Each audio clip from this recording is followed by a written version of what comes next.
terkenal yang orang baru tiba-tiba itu jarang. Nah, Susah. kalau Kak Feli apakah menemukan permasalahan yang sama nih? Kayak ini orangnya siapa sebenarnya? Ini kenapa tiba-tiba bisa langsung Nah, itu.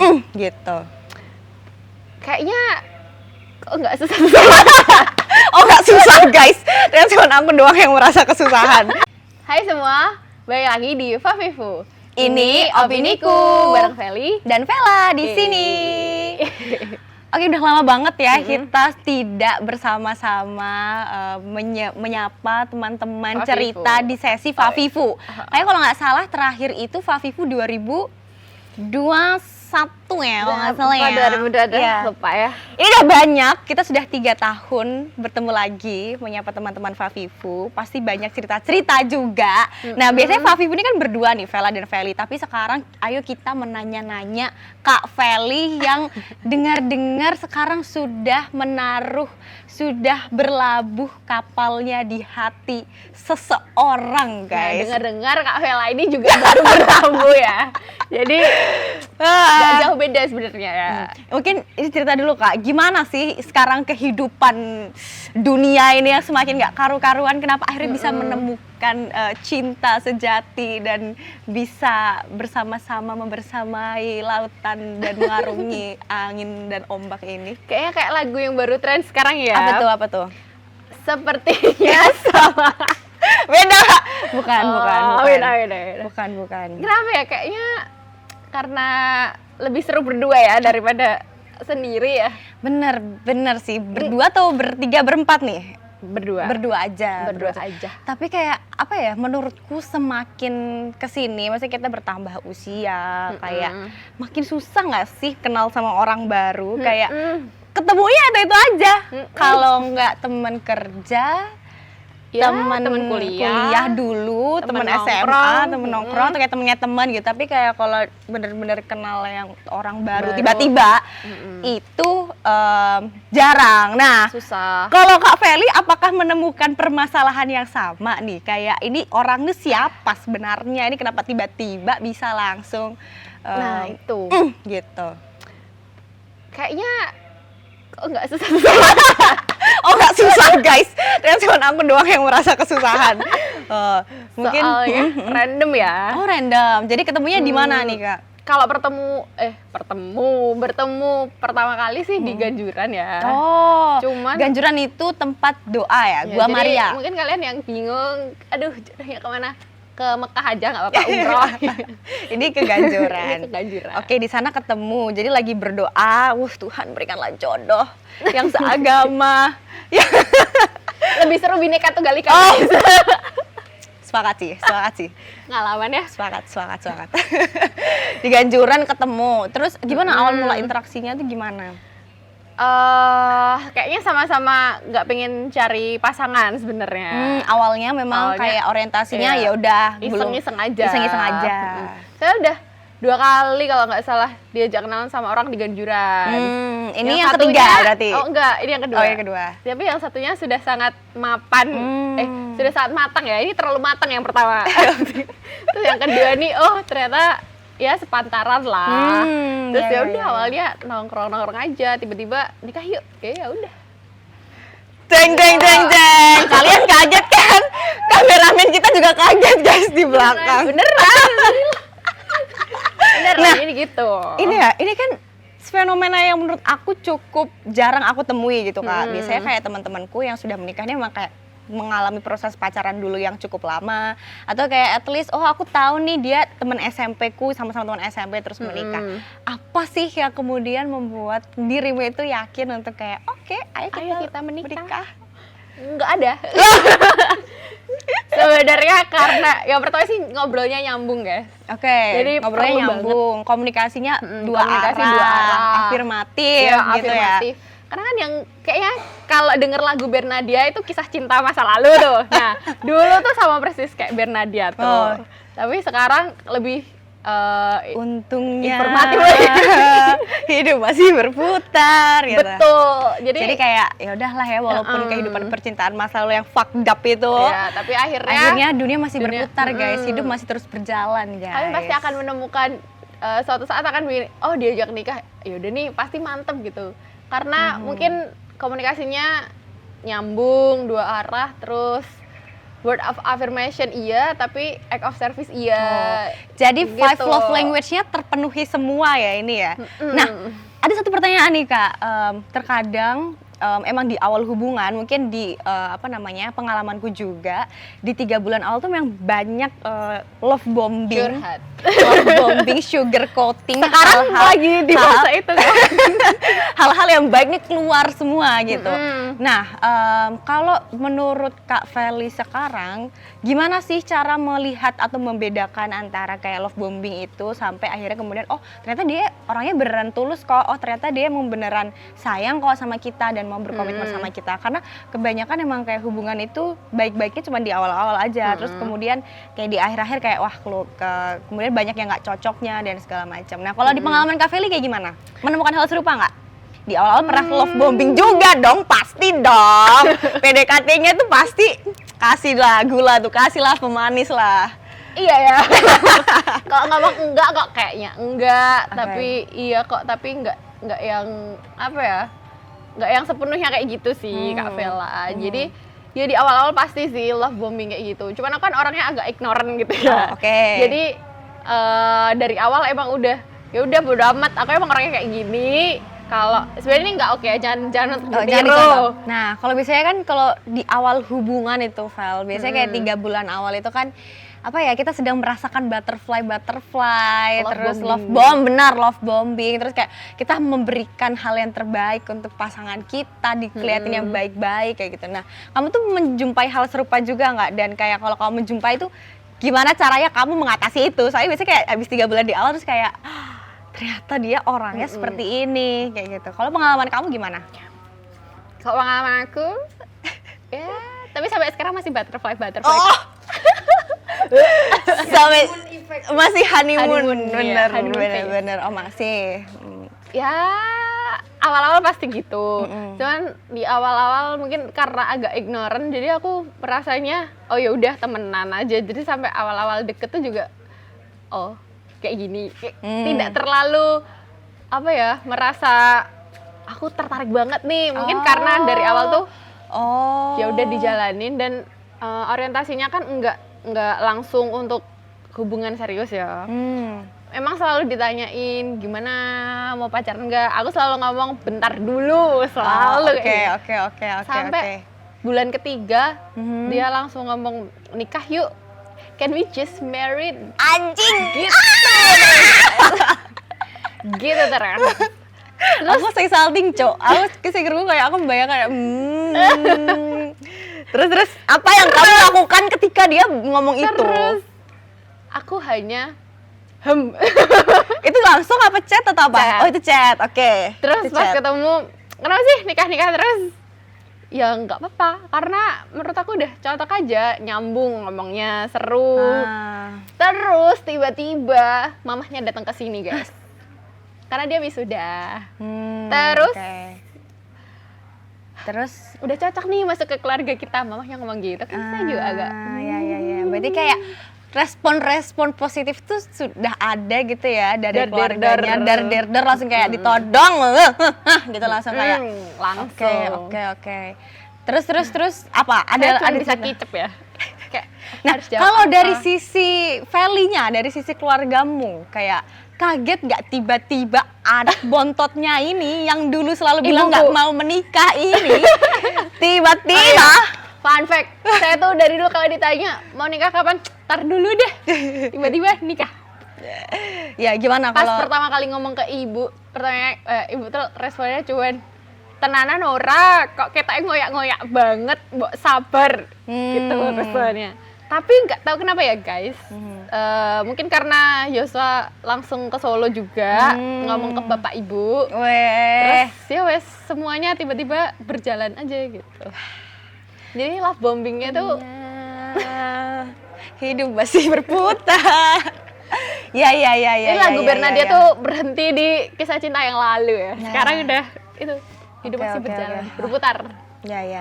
Kalau dari Vela gimana? Aduh. Kan lagi love bombing juga Aduh. nih. Jadi nggak cuma aku doang nih. Oh.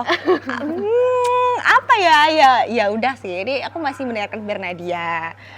Dan kayak ya emang hidup itu harus terus berjalan kan. Dan aku dulu sempet di fase yang kayak selalu merasa aku belum siap untuk membuka hubungan ke orang yang baru. Kalau misalnya kayak aku sedang dekat sama orang, aku masih selalu kayak menimbang-nimbang kayak kayaknya aku masih belum siap, atau kayaknya aku harus menyelesaikan luka-luka dulu nih gitu, baru aku kemudian bisa bersiap untuk punya relationship yang intim dengan seseorang. Karena menurutku apa ya, ketika memutuskan untuk bersama dengan seseorang, kamu akan setiap hari ngobrol, engage secara perasaan, kamu pasti juga akan menemani satu sama lain, entah dalam kondisi-kondisi yang seperti apa. Itu kan perlu sebuah tenaga, perlu komitmen ke dirimu sendiri dulu sebelum ke dia gitu. Kayak emang kamu udah bisa memperlakukan dirimu sendiri itu sebaik apa sih, kok kamu udah berani untuk ngajak orang lain untuk membersamai di perahu kalian gitu kan. Nah itu tuh dulu masih kayak sangat sulit ya, karena kayak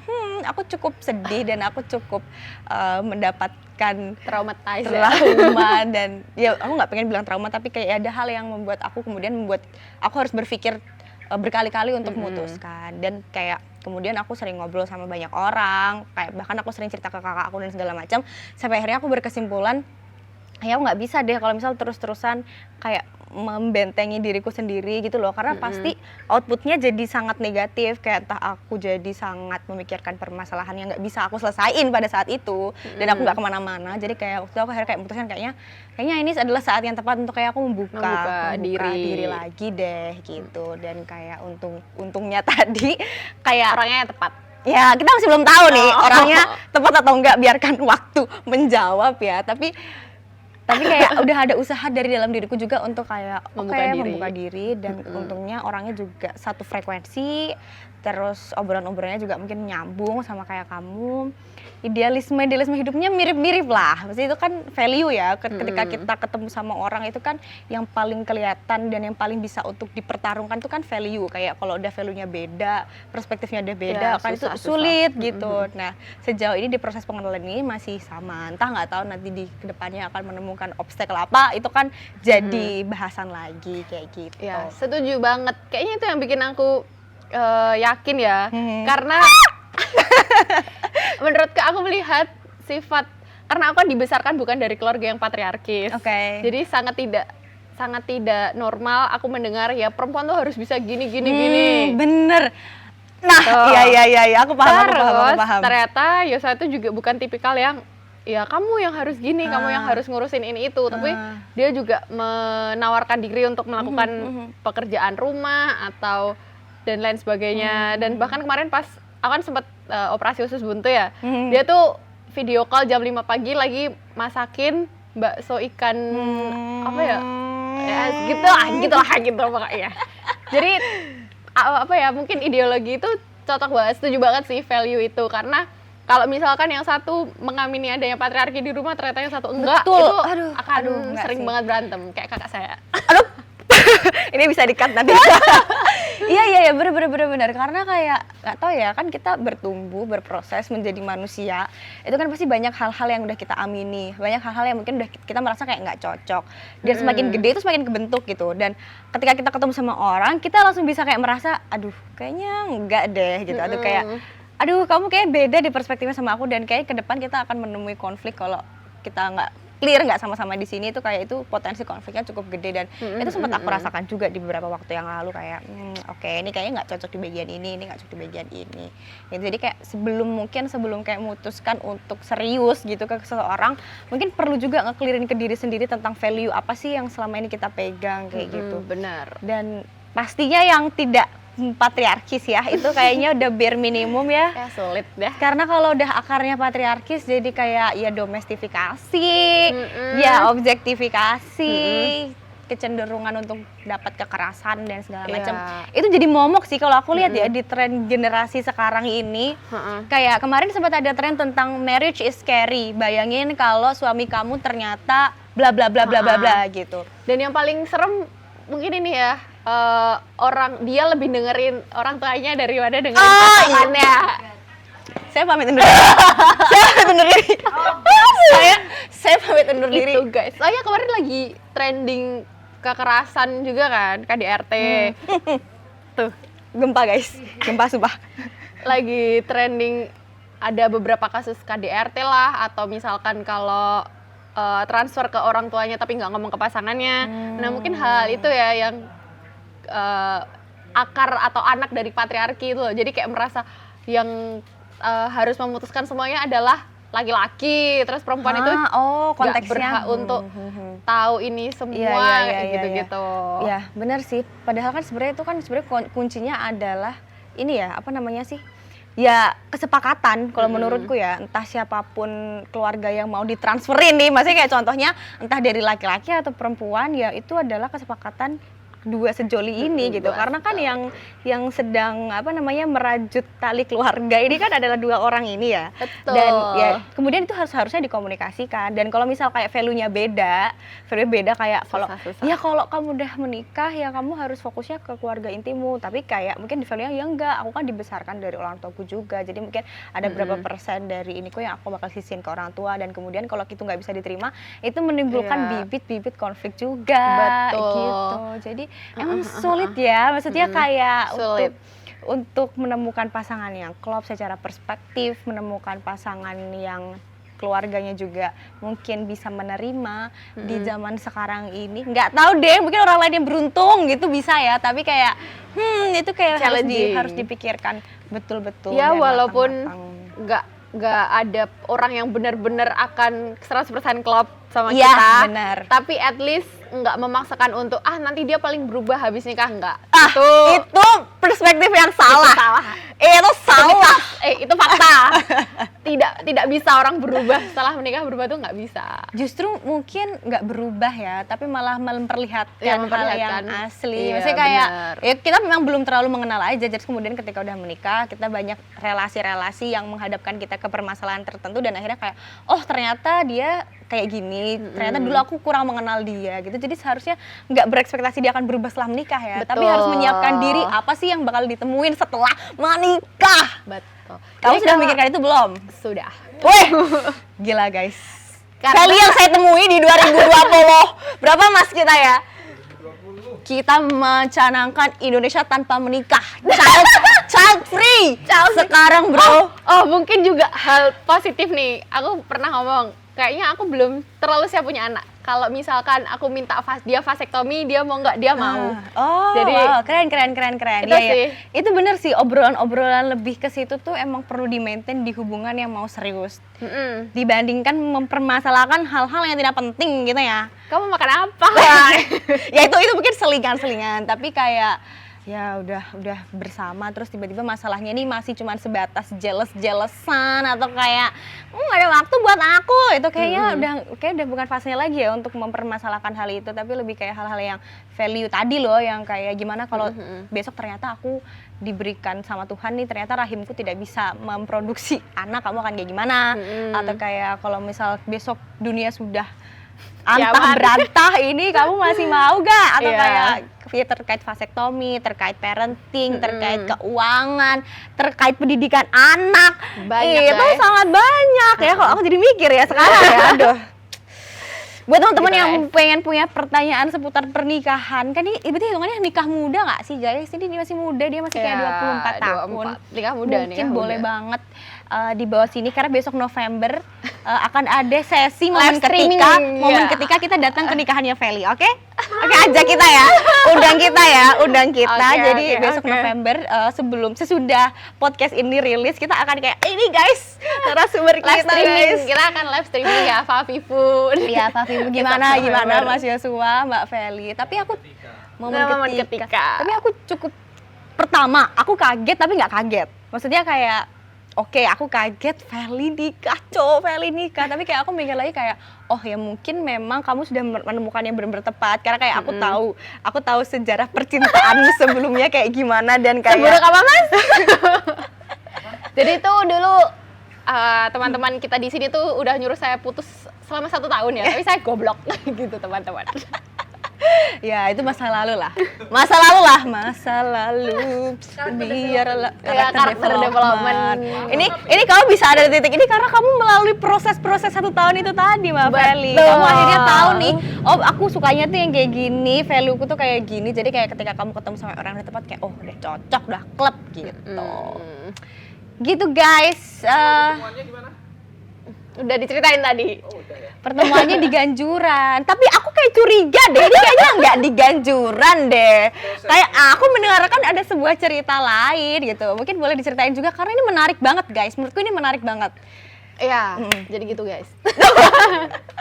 Jadi, kayak pas itu aku habis putus banget. Kayak pas di hari itu aku habis ngomong, "Yaudah, aku download dating apps." Oke. Gitu awalnya sebenarnya.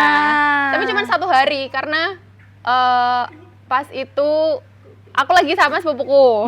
Terus dia bilang kalau nggak seru tau main dating apps. Sepupumu bilang kayak gitu. Sepupuku bilang gitu. Terus ini aku cuman kebetulan lagi ada chat 3 orang kalau nggak salah pas itu. Cuman ya udah iseng-iseng aja karena emang nggak mau cari cowok. Cuman aku kan nggak pernah main dating apps ya sebelumnya. Coba-coba aja soalnya kakakku main, terus ya udah ikutan aja. Terus pas itu adalah si 1 orang ini, si Yosua ini. Tapi pas itu yaudah setelah chat aku cuman ngomong aku pengen ke Ganjuran, dating apps-nya tak hapus gitu. Habis itu ya udah so randomly di Ganjuran aja. Jadi sebenarnya dating apps-nya tuh nggak ngerti ya, randomly. Tapi kan ini ya ketemu, jadi gitu. apa namanya pintu gerbangnya gitu loh, kayak yang tadi aku bilang, kayak semakin kesini proses-proses kita ketemu orang baru tuh sulit. Terus kemudian ada sebuah teknologi nih namanya dating apps yang membuka interaksi-interaksi baru kamu ke orang-orang yang random yang kayak nggak tahu siapa gitu. Dan beruntungnya lagi nih Bernadia, tolong endorse kami dong.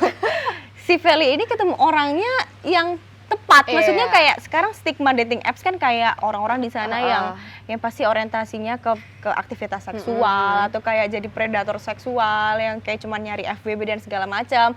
Tapi kayak beruntungnya kamu tuh ketemu orangnya tuh yang enggak yang seperti itu dan berhasil, bahkan besok November udah mau menikah. Itu kan sebuah hal yang luar biasa ya. Kayak banyak cerita-cerita di TikTok atau di Twitter selalu bilang kayak iya aku main dating apps ketemu sama ini ternyata orangnya kayak gini atau kayak tiba-tiba kayak gini. Itu kan pengalaman-pengalaman buruk dan menambah stigma orang yang menggunakan dating apps gitu. Tapi fun fact, dulu pertama kali pas aku ketemu, aku tuh nggak tahu nih dia kuliah di mana. Terus awalnya aku tahu nih dia anak. Nah, yang informasi yang aku tangkap kan anak lingkungannya sangat-sangat kurang gitu ya. Pertama kali ketemu di Ganjuran, itu aku langsung ngatain, kamu kenal aku bukan karena pengen ngewe doang kan? Langsung aku tembak gitu. Terus ya karena stigma anak, maaf banget nih ya. Karena nanti disensor aja ini univnya, di gitu ya. Ya stigma anak-anak yang mungkin nggak di lingkup pergaulanku tuh dan yang aku dengar kurang mengenakan gitu, makanya aku langsung memperjelas hal tersebut gitu. Iya, berarti mungkin orientasi itu penting juga ya guys. Maksudnya kayak gimana nih intensimu ketika kamu deket sama seseorang tuh kayak perlu dipastikan juga batasannya tuh kayak gimana. Batasannya kayak gimana. Terus kesepakatannya tuh kayak gimana, dan kayak jangan sampai ketika udah kenal sama seseorang dan akhirnya amit-amit deh itu terjadi hal-hal yang ternyata itu nggak mengenakan gitu. Jadi kayak mungkin di awal perlu banget untuk kayak dikonfirmasi ya mungkin, atau kayak mungkin kita juga bisa melihat kayak gerak-geriknya dia atau kayak narasi-narasi yang selalu dia katakan tuh mengarah kemana. Jadi kayak kita juga perlu aware untuk kenal orang baru gitu supaya itu meminimalisir kita mendapatkan kekerasan juga sih, karena kayak cukup ngeri juga ya orang random nggak tahu gitu. Jadi untuk memproteksi diri dengan cara-cara yang kayak gitu. Jadi kayaknya menurutku kan orang-orang sekarang juga udah banyak yang lebih ngomong kalau dating apps udah nggak seru lagi ya. Nah tapi mungkin gimana caranya kita bisa menyaring informasi dan gimana kita membuka diri ke orang sih. Iya betul. Dan batasan tadi sih yang penting ya ketika udah terkomunikasikan. Jadi kayak nggak selamanya jelek kok. Stigmanya tuh hanya stigma aja. Nyatanya kayak orang-orang yang kenal dari dating apps juga dia berhasil bahkan sampai menikah. Semoga juga tetap berhasil ya hubungannya ya, walaupun ada kayak permasalahan tuh cepil lah, bisa lah diatasi lah, bisa lah gitu. Oke, ada lagi nggak yang mau disampaikan ke teman-teman? Apa ya? Ya mungkin buat kalian yang mau kenal orang di sosmed atau ya randomly ketemu orang, kalian mungkin harus itu tadi ya, tahu batasan dan ya gimana kita bisa tahulah kapan harus melakukan A, kapan harus melakukan B, diambil baiknya dan dibuang buruknya. Oke deh guys, kalau gitu. Kayak orang tua ya ngomongnya. calon. Oke, mungkin segitu dulu Fafifu kali ini. Sampai ketemu lagi di Fafifu selanjutnya. Bye.